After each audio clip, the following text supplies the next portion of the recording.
Hi, I'm Manusia Chinsami Turan, and it is a real pleasure for me to have in studio Maria Eugenia Pereira. And Maria is actually based in my lab as a postdoc at the University of Cape Town. And over the past year or so, we've had the wonderful pleasure of working on the bone histology of a plesiosaur from Argentina.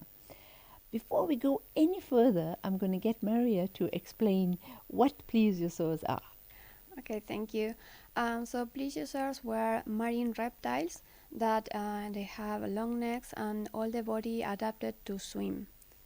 Okay, and the one that we worked on came from Argentina. Yeah, I came from Argentina, from Chubut, from a place that is dated towards the end of the Cretaceous. Mm-hmm. And you can see in the slide that Jose O'Gorman is excavating the specimens that we study.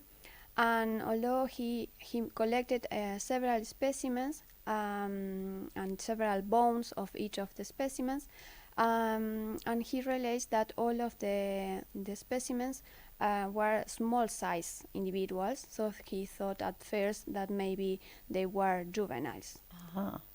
But of course, there's a way to understand how old they are. So, what was the next step? So then we did a bone histology analysis where we study the different structures inside the bones to see if we have any information about their ontogeny. Okay. So what we observe is that the four individuals that we study different bones. We study ribs, humerus, and femur.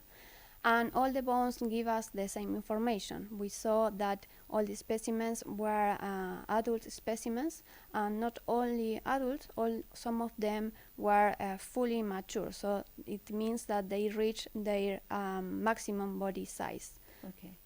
So, if you look at the slides, is there any particular information that you want to share with everyone?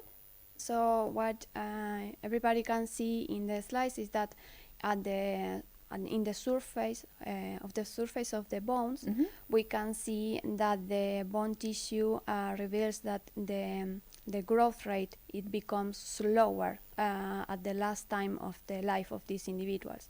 So that is the information that we get to understand that these specimens were reaching their maximum growth. Okay. So, if you put this all together, what does this mean in terms of the body size of this animal and in relation to other plesiosaurs? So this is really interesting because, as we said first, all the specimens were small sizes. So that now we have the information on the bone histology, and we know that there were all mature individuals. We can say that Cauanectes was a specimen that was a small body size individual. And when we compare with other species of plesiosaurs, we can see that was really a small individual in comparison with other that were like 2 or 3 times bigger than Cauanectes. Exactly. Wow. So, what I think is important is that we've just summarized some of the histological features that are evident in Cauanectes bone histology. If you want to know more about the details of the histology that we undertook, please go and have a look at the paper. It's just come out in the Journal of Anatomy. Thank you.